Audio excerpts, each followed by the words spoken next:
بسم اللہ الرحمن الرحیم۔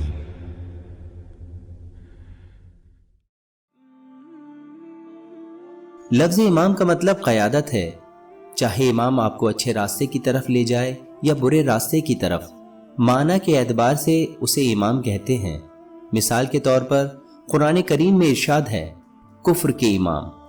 جو شخص نماز جماعت کی قیادت کرتا ہے اسے بھی امام کہتے ہیں۔ البتہ الہیات کے نظریے کے مطابق امام کسی اسلامی معاشرے یا کسی سماج کے عالمی رہبر کو کہتے ہیں، اور وہ رہبر اس دنیا کے اور اس دنیا کے بعد کے تمام مسائل کو حل کرتا ہے۔ اگر ہم شیعہ اور سنی مکتب فکر کی امامت کے درمیان 3 بنیادی فرق دیکھیں تو اس کے مطابق مکتب تشیع اس پر یقین کرتے ہیں کہ نمبر 1، امام کو اللہ تبارک و تعالیٰ کی ذات ہی منتخب کرتی ہے۔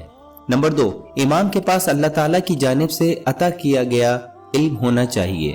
ایسا کوئی دوسرا امام لوگوں کو اللہ تعالیٰ کی طرف نہیں بلا سکتا کہ جس کے پاس دین اسلام کے قواعد اور مسائل کے جواب نہ ہوں۔ جیسا کہ تاریخ میں کچھ واقعات ایسے ملتے ہیں کہ کچھ خلفاء نے اپنے دور خلافت میں اپنے آپ کو مشکل میں ڈال دیا تھا، کیونکہ ان کے پاس لوگوں کی طرف سے پوچھے گئے کچھ سوالوں کے جواب نہیں تھے۔ نمبر 3، امام ہر قسم کے گناہ سے محفوظ ہوتا ہے اور معصوم ہوتا ہے، اور یہ وہی نظریہ ہے جو ہم نبوت کے بارے میں بیان کر چکے ہیں۔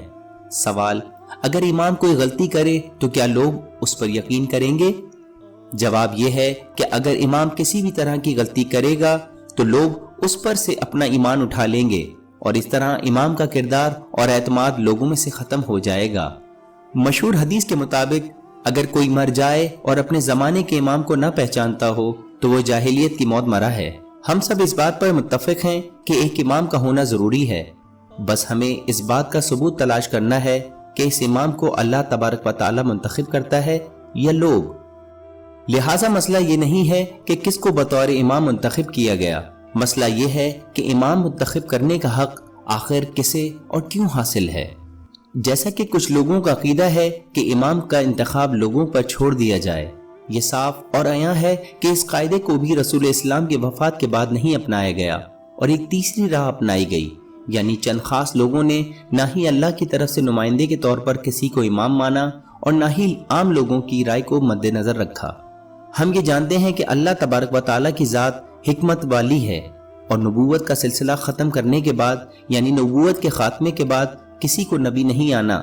اس صورت میں خدا کی طرف سے لوگوں کی رہبری کے لیے امام کا نہ بنانا الہی حکمت کے خلاف ہے۔ اگر ہم قرآن کریم کا مطالعہ کریں تو ملے گا کہ اللہ تبارک و تعالیٰ کا قانون ہے کہ ہمیشہ وہ خود ہی انتخاب کرتا ہے۔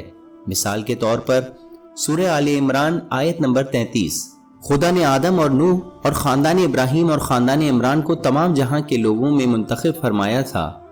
سورہ نمل آیت نمبر 59، کہہ دو کہ سب تعریف خدا ہی کو سزاوار ہے اور اس کے بندوں پر سلام ہے جن کو اس نے منتخب فرمایا۔